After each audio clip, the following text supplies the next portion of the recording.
It's not every day that you wake up and you're a wolf. Unless you're a wolf. In which case it is every day. So let's just run around in a circle and, then... That's it. That's the whole game. We're stuck here forever. No.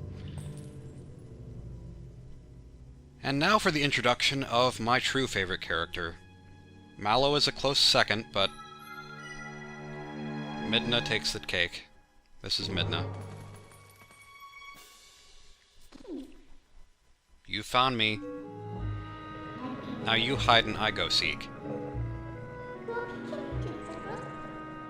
She's so incredibly animated.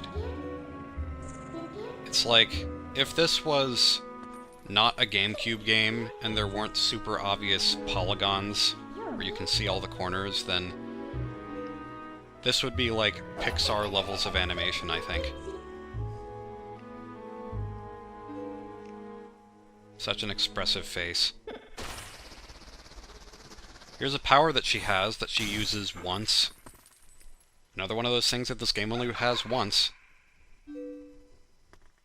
You could have broken the whole chain. That might have been a little bit more helpful. No? Okay. You're just gonna have a shackle on my leg forever now, I guess. Don't you be yawning, you're gonna make me tired. If you yawn, I'll start yawning, and I'll never get through this. Because we have to quote Monsters, Inc. again, and replace the word cry with yawn. So we just broke out of a prison. All we had to do was dig a little bit. We didn't need... Using mainly spoons, we dig a tunnel under the city and release it into the wild. Everything that I quote is Monsters, Inc. I haven't seen that movie in ages. It's just the movie that I know the most about in terms of its quotes. You have to do exactly as I say. She says that like 3 times. And now the Z button has a purpose. You might have noticed that I didn't do anything with the Z button earlier. That's because, unlike Wind Waker, the Z button is not used for items in this game. You only have 2 item slots. That might be different in the Wii version. I'm not entirely sure. I haven't played the Wii version. I think you can put 3 items on. Maybe. I could be wrong about that. The main thing that I know about the Wii version is that it has very, very basic motion controls and everything is mirrored.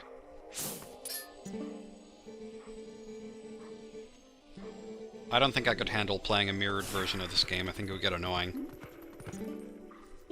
Because I feel like in a racing game, a mirror mode is useful. Or not useful, but it's like... It plays on your ability to make quick decisions and go against what you're used to. So it's more of a reflex thing. But in a game like this, and Ocarina of Time 3DS and the Master Quest has a mirror mode, it's kind of weird, because all that does is make the game more annoying. Everything that you think should be where it is just isn't. If that made any sense. Let's see. I'm gonna go this way. This is like a miniature water temple. And we raise the water gate and use a wire tap. This sewer area is weird to me because it's got these little black monsters everywhere that take off, I think, half a heart of damage if they hit you. It might even be... No, I don't think it's full heart. But half a heart is still a lot at this point in the game whenever you only have 3 hearts. So, for that reason, the game is harder at the beginning than it is at the end. Because the difficulty of the game doesn't really change, it's just how much health you have changes. Unless you decide to do a 3-heart run, which I haven't done. but I would love to try it sometime. Let's just follow that cutscene up with another cutscene immediately.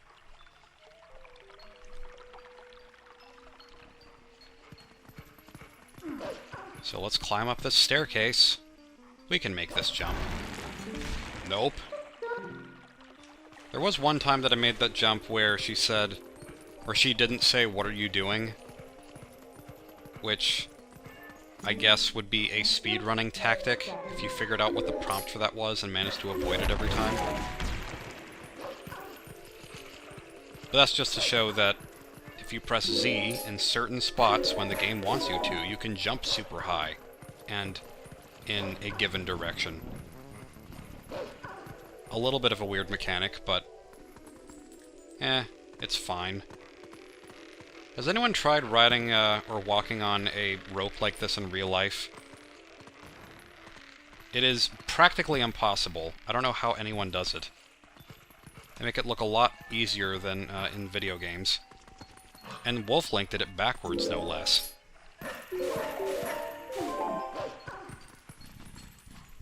Alright, arrived at the top of the tower. There is a door up there. I wonder if we're going to be doing the same thing that we just did. I don't know whether to call these things bats or keys, because they're in the Twilight, so they're probably not keys. Maybe they are bad bats.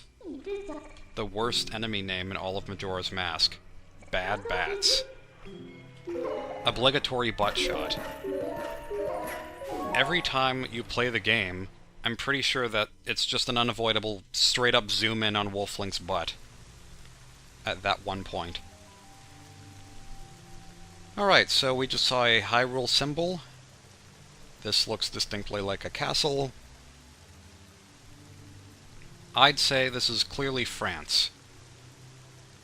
Specifically a McDonald's in France.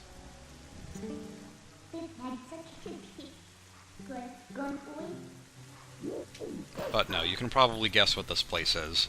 I didn't my first time playing because I just wasn't paying enough attention. I didn't pay attention to a lot of things in this game because I kept skipping all of the cutscenes.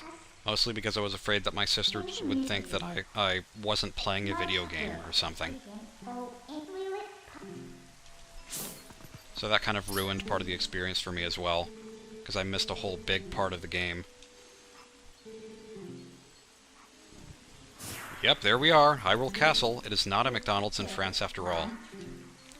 I do find it really interesting, though, that the game reveals to you officially that this is Hyrule Castle by way of just some random side character soldier that you listen in on and has 2 lines of dialogue.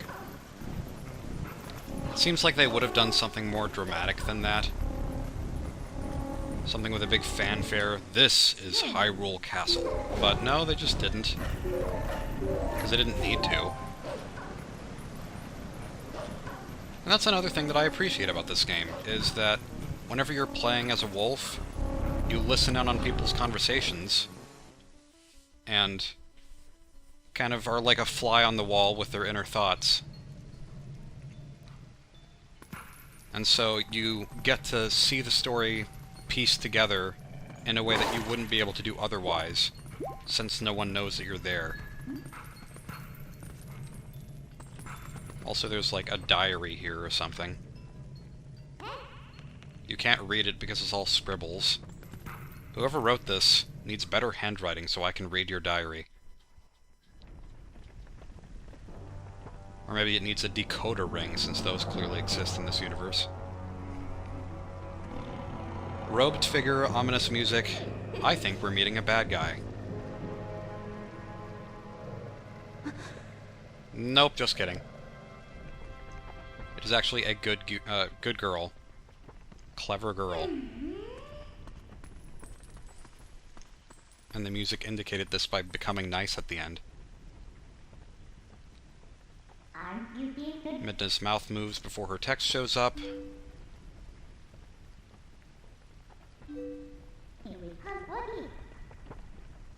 He's not exactly what I had in mind, but I guess he's the hero of legend. What's up? No, I'm not imprisoned. This is just a fashion statement.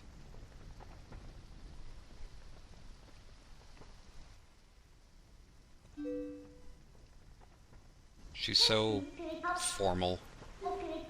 She doesn't say I'm sorry, she says I am sorry. Gasp! Twilight Princess. Buzzword, title of the game. Release the balloons and confetti.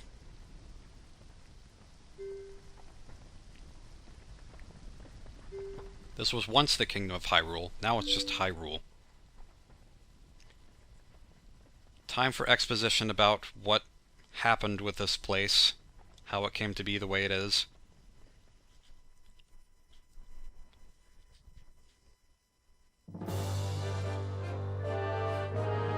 With wonderful reorchestration of the Link to the Past castle music.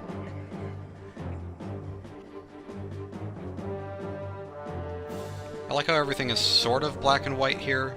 Not quite, but just enough that you know this is a flashback. Hello, smoke monster from Lost. Consequently giving birth to more smoke monsters, except they are not made of smoke. So, they're just monsters.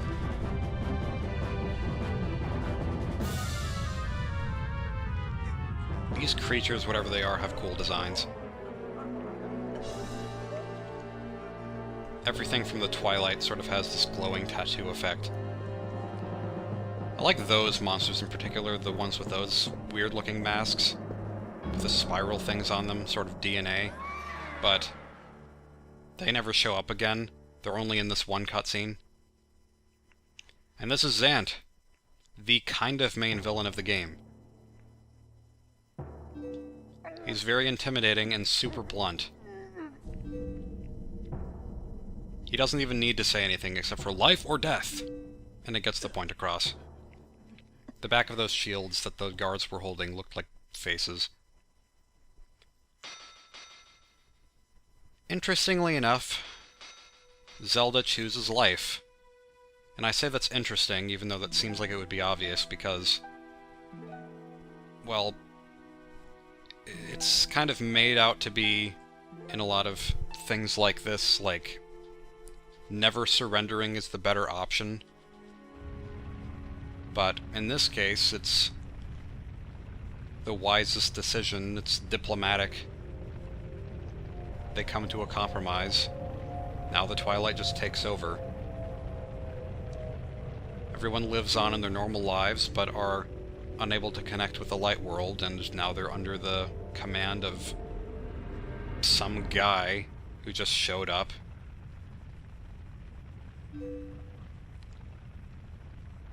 Although it seems like the people themselves, their lives haven't changed at all by there being Twilight. So I don't completely understand it. It seems like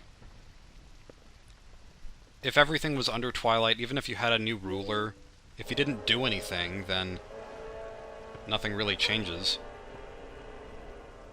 The light world and the Twilight world have kind of a blurred line between them, which is another interesting thing about this game.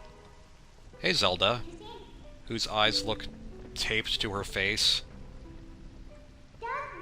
Something about when the camera pans around her, her eyes just look so flat.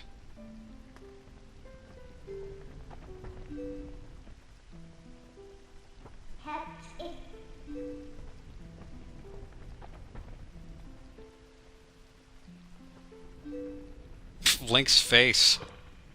I love Wolf Link's face whenever he looks at the camera. His nose looks so derpy. Sorry to completely shatter the mood of this very unsettling and mesmerizing cutscene, but Link's nose face.